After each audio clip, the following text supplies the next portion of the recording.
அன்பு நேயர்களுக்கு இனிய வணக்கம். மிதுனம் ராசிக்கார நேயர்களுக்கு நம்ம இன்னைக்கு வீடியோ பதிவுக்கு முழுமையா போறதுக்கு முன்னாடி முருகரை மனதார வணங்கிட்டு வீடியோ பதிவுக்குள்ள போகலாங்க. ஓம் முருகா போற்றி, ஓம் முருகா போற்றி, ஓம் முருகா போற்றி. எனக்காக்கும் முருகனே போற்றி. நல்லதே நடக்கும், நல்லது மட்டும்தான் நடக்கும். நம்முடைய மிதுனம் ராசிக்காரங்களை பொறுத்த வரைக்கும் உரிவிலகாத அம்பு போல குறிக்கோள் தவறாம இவங்க வாழ்ந்துகிட்டு இருக்காங்க. அனுதினமும் ஆண்டவனே துணை என்று வாழக்கூடியவங்களா இருக்காங்க நம்மளோட மிதுனம் ராசிக்காரங்க. இவங்களை பொறுத்த வரைக்கும் தான் மட்டும் நல்லா இருந்தா போதும் அப்படிங்கிற சுயநலமெல்லாம் கிடையாதுங்க. தன்னை சுத்தி இருக்கிற எல்லாருமே நல்லா இருக்கணும் அப்படிங்கிற பொதுநல குணத்தோட இவங்க வாழ்ந்துகிட்டு இருக்காங்க. இவங்க எல்லார்கிட்டையும் ஈஸியா பழகக்கூடியவங்களா இருக்காங்க. அதனால இவங்களுடைய நட்பு வட்டம் பெரிய லெவல்ல இருக்குதுங்க. இவ்வளவு அற்புதமான நற்குணங்களை கொண்ட மிதுனம் ராசிக்கார அன்பர்களே, எல்லாரும் நலமா இருக்கீங்களா? ஏங்கம்மா நீங்க வேற எங்க வாழ்க்கையில இருக்கக்கூடிய பிரச்சனைகளை பார்த்தா நாங்க இந்த உலகத்துல வாழ்றதே பெரிய விஷயமா இருக்கு, நாங்க எப்படிமா நிம்மதியா வாழ முடியும் அப்படின்னு உங்க மனசுல நினைக்கிறது புரியுதுங்க. மிதுனம் ராசிக்காரர்களே, உங்க வாழ்க்கையில இருக்கக்கூடிய இந்த துன்ப நிலை எல்லாமே இந்த மாதம் ஏற்படக்கூடிய கிரகநிலை மாற்றத்தின் மூலமாக காணல் நீரா மறைய போகுது. உங்க வாழ்க்கையில இருந்த தடைகள் தாமதங்கள் எல்லாமே மறைய போகுது. இனி வரக்கூடிய காலங்கள்ல உங்க வாழ்க்கையில கவலை, துன்பம், கண்ணீர் அப்படிங்கிற பேச்சுக்கெல்லாம் துளி கூட இடம் கிடையாதுங்க. திருமணம் ஆகாதவர்களுக்கு திருமணம் நடக்க போகுது. குழந்தை பாக்கியம் இல்லாதவர்களுக்கு குழந்தை பாக்கியம் கிடைக்க போகுது. பூர்வீக சொத்து ரீதியாக இருந்த அனைத்து பிரச்சனைகளுக்கும் தீர்வு கிடைக்க போகுது. உங்களுக்கு வரவேண்டிய பூர்வீக சொத்து உங்க கையில வந்து சேர போகுதுங்க. உங்க வாழ்க்கையில சந்தோஷம் நிலைச்சிருக்க போகுதுங்க. ஒரு மனிதனுடைய ஆனந்தம் அவனுடைய மன உறுதியிலும் தன்னம்பிக்கையிலும் இருக்கு. ஜோதிடம் என்பது உங்களுக்குள் இருக்கும் நம்பிக்கையை வெளிப்படுத்துது. நீங்க நினைத்தா எல்லாம் நடக்கும். நீங்க நினைப்பதை அசால்ட்டா நடத்தி காட்டுவதற்கு ஜோதிடம் நிச்சயமா உதவி செய்யுங்க. சரியான இடத்தை தீர்மானித்து சரியான நோக்கத்துடன் செயல்பட்டா வெற்றி நிச்சயமா உங்களுக்கு கிடைக்குங்க. 2025 முடிய போகுது. 2026 ஆரம்பமாக போகுது. இந்த நேரத்தில் இதுவரை எதுவும் கிடைக்கவில்லை என்று நீங்க நினைக்க வேண்டாம். இன்னும் கொஞ்ச காலம் இருக்குது. அதுல ஒரு நல்ல ஆரம்பத்தை உருவாக்குவோம். கடவுள் நமக்கு ஒரு பொக்கிஷத்தை கொடுக்கிறார். இதுவரை விட்டதையெல்லாம் ஆரம்பிக்க இது சிறப்பான வாய்ப்பா இருக்கு. உங்களை விட்டு பிரிந்தவர்களை பற்றி கவலைப்பட வேண்டாம். கவலைகளை விட்டுவிட்டு நீங்கள் நினைத்ததை நடத்தி காட்டுங்க. மிதுனம் ராசிக்காரங்க எப்போதும் தன்னம்பிக்கையுடன் இருக்க வேண்டும். ஏன்னா நல்ல நேரத்தில் உதவி செய்ய யாரும் வரமாட்டாங்க. இந்த நேரத்துல வட்டிக்கு பணம் வாங்க வேண்டிய கட்டாயம் ஏற்படும். அதனால பண விஷயங்கள்ல எச்சரிக்கையா இருந்துக்கோங்க. குடும்பத்தினர் மற்றும் உறவினர்களால் முன்னேற்றம் ஏற்படும். மற்றவர்கள் சொல்லும் விஷயங்களை புரிந்து கொண்டு அதன்படி செயல்படுங்க. குடும்பத்தில் ஏற்படக்கூடிய வீண் சண்டைகள் நீங்க போகுது. வியாபாரத்தில் வெற்றி கிடைக்க போகுது. மனதில் பாரம் ஏற்றி கொள்ளாதீங்க. சின்ன விஷயத்த பெரிதாக்க வேண்டாம். நீண்ட காலமாக நடக்காத காரியங்கள் நடக்க போகுது. விளையாட்டு, காவல்துறை, அரசியல், பொது சேவை, கேளிக்கை போன்ற துறைகளில் இருக்கிறவங்களுக்கு இது சிறந்த நேரம். தோல் மற்றும் தொண்டை சம்பந்தமான பிரச்சனைகள் வர வாய்ப்பு இருக்கு. அதனால கவனமா இருந்துக்கோங்க. சுகாதாரத்தில் கவனம் செலுத்துங்க. டீ, காஃபி குடிப்பதை குறைத்து கொள்ளுங்க. காலையில வெந்நீரில் தேன், எலுமிச்சை, புதினா கலந்து குடிக்கலாம். இது உடல் ஆரோக்கியத்துக்கு நல்லது. அக்கம் பக்கத்தில் இருக்கும் சண்டைகள் விலக போகுது. திடீர் உதவிகள் கிடைக்க போகுது. வாகன யோகம் ஏற்பட போகுது. வீடு கட்டும் திட்டங்கள் நிறைவேற போகுது. குலதெய்வ வழிபாடு செய்யுங்க. முருகனுக்கு செவ்வாய்க்கிழமைகள்ல 6 தீபம் ஏற்றி வழிபாடு செய்யுங்க. பௌர்ணமி அன்று குலதெய்வத்தை வீட்டில் வைத்து வழிபாடு செய்யுங்க. நிச்சயமாக முருகப்பெருமான் நல்ல மாற்றத்தை கொடுப்பார்.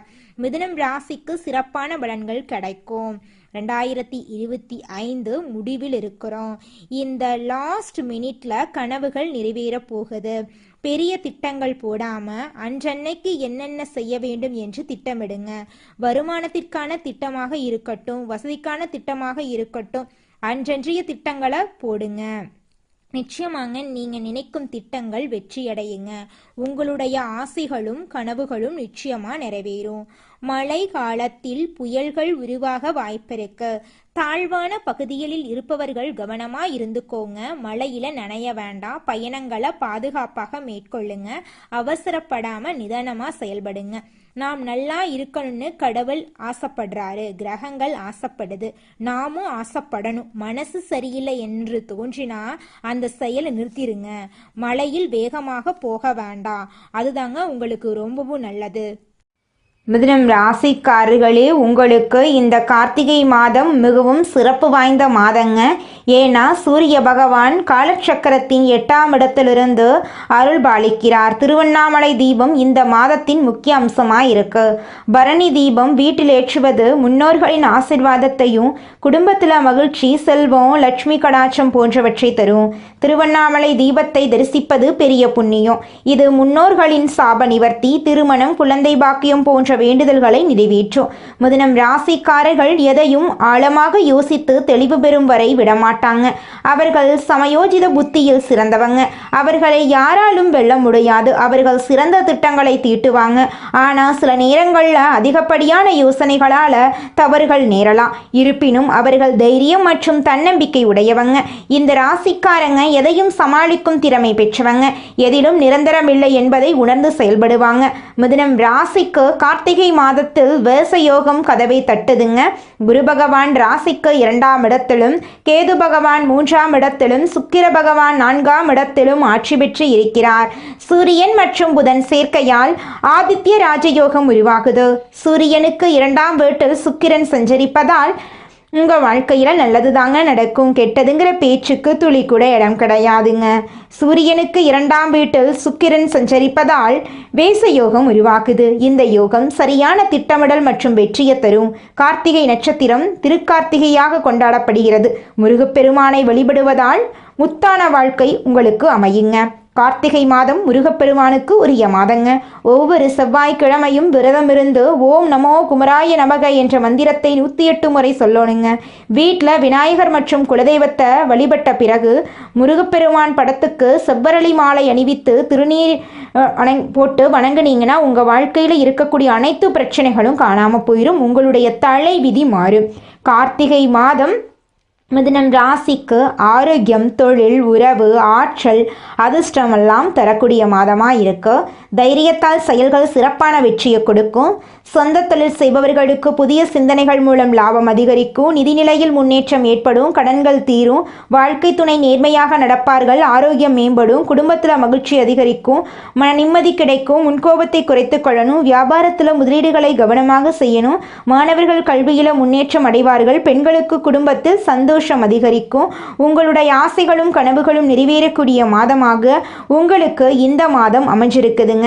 மொத்தத்தில் மிதுனம் ராசிக்கு இந்த கார்த்திகை மாதம் கை கொடுத்து தூக்கி விடக்கூடிய மாதமாக இருக்கும். கடவுள் உங்கள் பக்கத்தில் இருக்கிறார். முருகப்பெருமானை வழிபடுங்கள். ஒவ்வொரு நட்சத்திரத்திற்கும் என்ன பரிகாரம் செய்ய வேண்டும் என்பதை நம்ம இந்த வீடியோ பதிவில் முழுமையாக தெரிஞ்சுக்க போகிறேங்க. கடவுளை நம்புங்க. முழுமையான பக்தியுடன் வழிபட்டா முழுமையான பலன் உங்களுக்கு நிச்சயமாக கிடைக்குங்க. மிதுனம் ராசிக்கார நேயர்களே, நம்மளுடைய மிதுனம் ராசிக்காரங்களுக்கு வருடம் முடிய போகும் இந்த நேரத்தில் அடுத்த வருஷமும் கஷ்டம் இருக்குமோ என்ற கவலை வேண்டாங்க. கிரகநிலைப்படி ராசிநாதன் புதன் பூர்வ புண்ணிய ஸ்தானத்தில் சஞ்சாரம் செய்கிறார். சுக்கிரன் புதன் சுக்கிர யோகத்தை உருவாக்கி செல்வ நிலையை உயர்த்துகிறார். ஆரோக்கியம் சீராகும். தொழில் தடைகள் அகலும். குடும்பத்தில் பெரியவர்கள் குழந்தைகளால் இருந்த பிரச்சனைகள் சரியாகும். குரு கடகம் ராசியில் வக்ரகதியினால் இருப்பதால் தனஸ்தானம் வலுவடையும். வருமான தட்டுப்பாடுகள் நீங்கும். கடன் சுமைகள் குறையும். இழந்த செல்வாக்கை மீட்டெடுக்கலாம். பெரிய பதவிகள் தேடி வரும். குடும்ப பிரச்சனைகள் சரியாகும். விட்டு கொடுத்து அனுசரித்து செல்லணுங்க. விருச்சிகம் ராசியில் சுக்கிரன் இருப்பதால் உத்தியோகத்தில் மாற்றங்கள் ஏற்படும். புகழ்பெற்ற ஆலயங்களுக்கு சென்று வர வாய்ப்புகள் உண்டு. சிந்தித்து செயல்பட்டால் காரியங்கள் கைகூடும். கோர்ட் வழக்குகள் சாதகமாக திரும்பும். பிள்ளைகளின் எதிர்கால முயற்சிகள் வெற்றி தரும். அரசாங்க வழியில் ஆதரவு கிடைக்கும். தனுசு ராசியில் செவ்வாய் இருப்பதால் இடமாற்றம், ஊர் மாற்றம் வரலாம். நல்ல நிறுவனங்களில் இருந்து வேலை அழைப்பு வரலாம். கொடுக்கல் வாங்கல் பிரச்சனைகள் சரியாகும். இளைய உடன்பிறப்புகளுடன் இணக்கம் ஏற்படும். திருமண முயற்சிகள் கைகூடும். பூமி விற்பனையில் லாபம் கிடைக்கும். புதன் 4ஆம் இடத்துக்கு அதிபதியாக இருப்பதால் நிறைந்த லாபம் கிடைக்கும். புதிய நண்பர்கள் அறிமுகமாவார்கள். சுபகாரியங்கள் நடக்கும். புதிய தொழில் தொடங்கும் திட்டங்கள் நிறைவேறும். கல்வி, கலை முயற்சிகள் கைகூடும். பொது வாழ்க்கையில் நல்ல பொறுப்புகள் கிடைக்கும். வியாபாரத்தில் பணம் பெருகும். கலைஞர்களுக்கு வாய்ப்புகள் கிடைக்கும். மாணவர்களுக்கு பெற்றோர் ஆசிரியர்களின் ஆதரவு கிடைக்கும். வருமானம் திருப்தி தரும். மிதுனம் ராசிக்காரர்களுக்கு சூரியன், சுக்கிரன் மூல திரிகோண வீட்டில் இருப்பதால் நீச்சபங்க ராஜயோகம் கிடைக்கிறது. சுக்கிரன், புதன் சேர்ந்து லட்சுமி நாராயண யோகத்தை கொடுக்கறாங்க. 2 மடங்கு அதிர்ஷ்டம் வேலை செய்யும். செவ்வாய் ஆட்சி பலத்தோடு இருக்கிறார். குருவின் பார்வையும் சேர்கிறது. சூரியனும் செவ்வாயும் இணைவது அரசாங்க ரீதியாக, அரசியல் ரீதியாக ஏற்றம் தரும். குழந்தைகளுக்கு யோகம் கிடைக்கும். இந்த கிரகநிலை மாற்றம் அனைத்து ராசிகளுக்கும் தாக்கத்தை ஏற்படுத்தும். மிதுனம் ராசிக்கு கூடுதல் பலன் கிடைக்கும். புதனும் சுக்கிரனும் இணைந்திருப்பது நல்ல பலன். லட்சுமி நாராயண யோகத்தால் சொந்த வீடு, நிலம், ஆடை, ஆபரணம் சேர்க்கை உண்டாகும். வண்டி வாகன யோகம் உண்டு. பணவரவு அதிகரிக்கும். குடும்பத்தில் இருந்த பிரச்சனைகள் தீர்ந்து நிம்மதி கிடைக்கும். திடீர் அதிர்ஷ்டம், பணவரவு கிடைக்கும். இழந்த பேரு, புகழ், அந்தஸ்து, பணம், சொத்து எல்லாவற்றையும் மீட்டெடுக்கலாம். தைரியம் அதிகரிக்கும். நினைத்த காரியங்கள் நிறைவேறும். நிதி ரீதியாக, கோர்ட் கேஸ் ரீதியாக இருந்த தடைகள் நீங்கும். உடல் நலன் சிறப்பாக அமையும். தன்னம்பிக்கை அதிகரிக்கும். உங்களுடைய ஆசைகளும் கனவுகளும் நிறைவேறுங்க. குலதெய்வம் எங்கேயோ இருக்குது, என்னமோ இருக்குது அப்படிலாம் நீங்க நினைக்க வேண்டாங்க. நீங்க எங்கிருந்தாலும் ஒரு தீபம் ஏற்றி வச்சு அந்த தீப ஒளியில தெய்வங்கள் இருக்கிறாங்க அப்படின்னு நினைச்சு வழிபாடு செய்யுங்க. குலதெய்வமே தெரியாவிட்டாலும் வீட்டில் தீபம் ஏற்றி வச்சு ஏதாவது ஒரு நல்ல நாள்ல குலதெய்வத்தை நினைச்சு வழிபாடு செய்யுங்க. குலதெய்வ வழிபாடு குலம் காக்குங்க, குலம் தலைக்கும். முதல்ல குலதெய்வம், அப்புறம் இஷ்டப்பட்ட தெய்வம், அப்புறம் உங்களுக்கு விருப்பப்பட்ட தெய்வங்க. எந்த கோயிலுக்கு போனாலும் என்ன பண்ணாலும் ஏற்றமில்லை அப்படின்னு நீங்க சொல்லுவீங்க. தினமும் எந்திரிச்ச உடனே சூரிய பகவான நமஸ்காரம் பண்ணுங்க. அவங்களுடைய அனுகிரகம் இருந்தா போதும். மற்ற கிரகங்கள் எல்லாம் சாதகமா இல்லைனா கூட பரவாயில்ல. அந்த சூரியனுடைய பிரகாசம் உங்க வாழ்க்கையவே பிரகாசமா மாத்திருங்க. அந்த வெளிச்சம் உங்களை வந்து சேருங்க. உங்க வாழ்க்கையில் இருக்கக்கூடிய கண்ணீரெல்லாம் கரைஞ்சு போயிருங்க. தன்னுடைய புத்தி சாதுரியத்தால காரியங்களை சாதித்து கொள்ளும் திறமையுடைய மிதுனம் ராசியினரே, இந்த மாதம் மனதில் இருந்த கவலை நீங்கி தைரியம் உண்டாக போகுது. எதிலும் லாபத்தை பார்க்க முடியுங்க. எல்லா நன்மையையும் உண்டாகி உடல் ஆரோக்கியம் பெறப்போகுது. வாக்கு வன்மையால் எந்த காரியத்தையும் சுலபமாக செய்து முடிப்பீங்க. தொழில் வியாபாரத்தில் எதிர்பார்த்ததை விட கூடுதல் லாபம் கிடைக்க போகுது. புதிய ஆர்டர்கள் கிடைக்க போகுது. வாடிக்கையாளர்கள் தேடி வர போறாங்க. உத்தியோகத்தில் இருப்பவர்கள் வேலை பளு குறைந்து மகிழ்ச்சியுடன் காணப்பட போறாங்க. பணவரத்து திருப்திகரமாக இருக்க போகுது. எல்லாவற்றிலும் முன்னேற்றம் காணப்பட போகுது. அலுவலகத்தில் இருந்து வந்த பிரச்சனைகள் அகல போகுது. குடும்பத்தில் மகிழ்ச்சியான சூழ்நிலை காணப்படும். கணவன் மனைவிக்கிடையே நெருக்கம் அதிகரிக்கும். குழந்தைகள் எதிர்கால நலனில் அக்கறை காட்டுவீர்கள். நண்பர்கள், உறவினர்கள் மூலம் தேவையான உதவி கிடைக்கும். வழக்குகளில் சாதகமான நிலை காணப்படும். எதிர்ப்புகள் விலகும். தாமதமாகி வந்த சுபகாரியங்கள் சிறப்பாக நடக்கும். பெண்களுக்கு சாமர்த்தியமான பேச்சின் மூலம் காரிய வெற்றி காண்பீர்கள். மனக்கவலை நீங்கும். பணவரத்து கூடும். கலைத்துறையினர்களுக்கு நீண்ட நாட்களாக இழுபறியாக இருந்த ஒரு வேலையை செய்து முடிப்பீர்கள். அரசு தொடர்பான பணிகளில் சாதகமான பலன் கிடைக்கும். எண்ணிய காரியங்கள் கைகூடும். சூழ்நிலைகள் உருவாக போகுது. அரசியல் துறையினர்களுக்கு ஆலோசனையில் ஈடுபடுவீர்கள். தேவையான நிதியுதவி கிடைக்க வாய்ப்பிருக்க. பணிசுமை குறைந்து காணப்படும். நிலுவையில் இருந்த பணம் கிடைக்கும். மேலிடத்திற்கு தேவையானவற்றை செய்து கொடுத்து அவர்களது நன்மதிப்பை பெறப்போகிறீர்கள். மாணவர்களுக்கு கல்வியில் எதிர்பார்க்கும் வெற்றி கிடைக்க பாடுபட போகிறீர்கள். எதிலும் முன்னேற்றம் உண்டாகக்கூடிய மாதமாக இந்த மாதம் உங்களுக்கு அமைஞ்சிருக்குதுங்க. உங்களை வேண்டான்னு உதறி தள்ளிட்டு போன சொந்த பந்தங்கள் எல்லோருமே இனி வரக்கூடிய காலங்கள்ல உங்களை தேடி வரப்போறாங்க. இந்த உலகத்துல யாருங்க கோடீஸ்வரன்? கோடி கோடியா பணம் வச்சிருக்கிறவங்களா, பிடிச்ச உணவுகளை சாப்பிட்றவங்களா, பிடிச்ச உறவுகள் கிட்ட பேசுறவங்களா?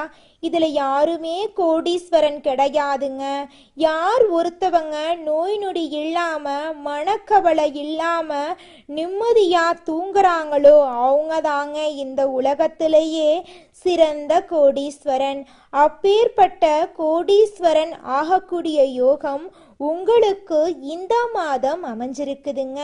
உங்க வாழ்க்கையில இனி வரக்கூடிய காலங்கள்ல கவலை, கண்ணீர் அப்படிங்கிற பேச்சுக்கெல்லாம் துளி கூட இடம் கிடையாதுங்க. இது நாள் வரைக்கும் உங்களுடைய மனசில் இருந்த மனக்கவலைகள் எல்லாம் இனி வரக்கூடிய காலங்கள்ல காணாம போகுதுங்க. நீங்க சந்தோஷமான, ஆரோக்கியமான வாழ்க்கைய இனி வரக்கூடிய காலங்கள்ல வாழ போறீங்க. உங்க வாழ்க்கையில சந்தோஷம் நிலைச்சிருக்க போகுதுங்க. ஜோதிட சாஸ்திரத்துல 3ஆவதா அமைந்துள்ள ராசி தாங்க நம்மளோட மிதுனம் ராசி. நம்மளோட மிதுனம் ராசிக்காரங்க தைரியசாலியா இருப்பாங்க. மிதுனம் ராசியனுடைய அதிபதியின் புதன் பகவானுங்க. மிதுனம் ராசியில் இருக்கக்கூடிய நட்சத்திரம் யாராருன்னு பார்த்தீங்கன்னா மிருகசீரிசம் 3, 4ஆம் பாதங்க, திருவாதிரை, புனர்பூசம் 1, 2, 3ஆம் பாதம். இவங்க எல்லாரும் நம்மளோட மிதுனம் ராசியில இருக்கக்கூடிய நட்சத்திரங்க. புதன் பகவான் மிதுனம் ராசியை ஆட்சி செய்கிறாருங்க. நம்மளோட மிதுனம் ராசிக்காரங்களுக்கு நட்பு ராசியா இருக்கக்கூடியவங்க யாராருன்னு பார்த்தீங்கன்னா ரிஷபம், கன்னி, துலாம். இவங்க எல்லாரும் நம்மளோட மிதுனம் ராசிக்காரங்களுக்கு நட்பு ராசியா இருக்காங்க. மிதுனம் ராசிக்காரங்க வாழ்க்கையில எவ்வளவு கஷ்டம் வந்தாலும் தைரியத்தை விட மாட்டாங்க. முயற்சி பண்ணிக்கிட்டே இருப்பாங்க. அடுத்தவங்க செய்ய முடியாதுன்னு ஒதுக்கி வச்ச காரியத்தை கூட அழகா திட்டம் தீட்டி அந்த காரியத்துல வெற்றி அடையக்கூடியவங்களா இருப்பாங்க. நம்மளோட மிதுனம் ராசிக்காரங்க எப்போதுமே சுறுசுறுப்பா இருப்பாங்க. மீன் போன்ற அழகிய கண்களை கொண்டவங்களா இவங்க இருப்பாங்க. இவங்களுக்கு சோம்பேறித்தனம் சுத்தமா கிடையாதுங்க. மனிதனா பிறந்த ஒவ்வொருவருக்கும் ஆசை இருக்கதாங்க செய்யும். அந்த ஆசைகளை அடைய நம்ம நினைச்சா மட்டும் பத்தாதுங்க. முழு மனசோட நம்மளுடைய ஆசைகளை அடைவதற்கான வழியை ஒவ்வொரு நாளும் என்ன பண்ணணும்னு யோசிச்சு அதற்கான திட்டங்களை தீட்டி உழைச்சுக்கிட்டே இருக்கணுங்க. உழைச்சா நிச்சயமா நம்மளுடைய ஆசைகள் எல்லாமே நிறைவேறிடுங்க. உங்க வாழ்க்கையில இனி வரக்கூடிய காலங்கள்ல உங்களுடைய அனைத்து ஆசைகளும் நிறைவேற போகுதுங்க. அப்படி ஒவ்வொரு மனிதனுக்கும் இருக்கக்கூடிய பொதுவான ஆசை என்னன்னு பார்த்தீங்கன்னா 16 செல்வங்களையும் அடைந்து வாழணும் அப்படின்னு தான் ஒவ்வொரு மனிதனுடைய ஆசையும் இருக்குதுங்க. பணம் வேணும், பதவி வேணும், புகழ் வேணும், கௌரவம் வேணும் அப்படின்னு தான் ஒவ்வொரு மனிதனும் தினமும் வாழ்ந்துகிட்டு இருக்கான். அதை நோக்கிய பயணத்தை தான் ஒவ்வொரு நாளும் மனிதன் வாழ்ந்துகிட்டு இருக்கான். ஒவ்வொரு நாளையும் ரசிச்சு வாழ்றது கிடையாது எந்த ஒரு மனிதனும். போராட்டத்துல தாங்க இந்த உலகத்துல ஒவ்வொரு மனிதனும் வாழ்க்கைய வாழ்ந்துட்டு இருக்காங்க. மிதுனம் ராசிக்காரர்களே, நீங்கள் யார்கிட்டையும் யாரை பற்றியும் எதுவும் பேச வேண்டாம். தினமும் காலையில் குளிச்சுட்டு ஒரு பேப்பர் மற்றும் பேனாவுடன் கிழக்கு திசையை பார்த்து உட்காருங்க. கண்களை மூடி அடுத்த தீபாவளிக்குள் உங்கள் வாழ்க்கையில் நடக்க வேண்டிய நியாயமான கோரிக்கைகளை மனசில் ஆழமாக விதைங்க. பிரபஞ்சத்திடம் கேட்கும்போது ஆரம்பத்தை மட்டும் கேட்கணுங்க. உதாரணமாக லட்சக்கணக்கில் சம்பாதிக்க வேண்டும் என்று ஆசை இருந்தால் எனக்கு லட்சக்கணக்கில் சம்பாதிக்கிற வேலை உடனே வேண்டும் என்று கேட்கக்கூடாது. ஒரு நல்ல இடத்துல நல்ல சம்பளத்தில் வேலை வேண்டும் அப்படின்னு நீங்கள் கேட்கணும். ஒரு நல்ல வேலை கிடைக்க வேண்டும் என்று நினைத்தா அந்த வேலையில் நீங்கள் இருப்பது போலவும், பதவி உயர்வு வாங்குவது போலவும், போனஸ் வாங்குவது போலவும் காட்சிகளை மனசில் விதைக்கணுங்க. இந்த வழிமுறைகள் உங்களை நேர்மைப்படுத்தும். நீங்கள் செய்த தவறுகளை சரி செய்ய ஒரு வாய்ப்பு கிடைக்கும். கடவுளும் பிரபஞ்சமும் உங்களுக்கு துணையாக இருப்பாங்க. எதை தேடுறோமோ அது நிச்சயம் உங்கள் கண்ணில் புலப்படும். மகாலட்சுமி தாயார் வழிபாடு மற்றும் குபேரன் வழிபாடு செய்யுங்க. வீட்டில் சர்க்கரை, உப்பு, பருப்பு போன்ற பொருட்கள் குறையாமல் பார்த்துக்கோங்க. இந்த தீபாவளிக்கு பிறகு உங்கள் வாழ்க்கையில் நல்ல விஷயங்கள் மட்டும்தாங்க நடக்கும். கெட்ட விஷயம் அப்படிங்கிற பேச்சுக்கெல்லாம் துளி கூட இடம் கிடையாதுங்க. உங்களுடைய எண்ணம் போல உங்கள் வாழ்க்கையில் சந்தோஷம் நிலச்சிருக்க போகுதுங்க. நீங்க என்னதான் உங்க வாழ்க்கையை தியாகம் செஞ்சாலும் உங்களை சுத்தி இருக்கக்கூடிய உறவுகளோ நண்பர்களோ நீங்க கஷ்டப்படக்கூடிய சூழ்நிலையில வந்து உதவுவாங்க அப்படின்னு பார்த்தீங்கன்னா நிச்சயமா கிடையாதுங்க. இந்த களி உலகத்துல எல்லாருமே நம்மளை தேவைக்காக தாங்க பயன்படுத்துறாங்க. தேவைக்காக தான் நம்மளை பயன்படுத்துறாங்களா அப்படிங்கிறத நீங்க தெரியாத வரைக்கும் வாழ்க்கையில முன்னேறாம அதே இடத்துல தாங்க இருக்க முடியும். ஆமாங்க, கூட பிறந்த உடன்பிறப்புகளாக இருக்கட்டும், நம்முடைய உறவினர்களாக இருக்கட்டும், நண்பர்களாக இருக்கட்டும், யாரா வேணாலும் இருக்கட்டும், எல்லாருமே நல்லவங்க அப்படின்னு சொல்ல முடியாது. 100ல் ஒரு 10% பேர் தாங்க இந்த உலகத்தில் நம்ம நல்லா இருக்கணும் அப்படின்னு நினைப்பாங்க. மீதம் இருக்கக்கூடியவங்க எல்லாருமே நம்மளை பற்றி துளி கூட கேர் பண்ணிக்கவே மாட்டாங்க. நல்லதே நடக்கும், நல்லது மட்டும்தான் நடக்கும். நன்றி, வணக்கம்.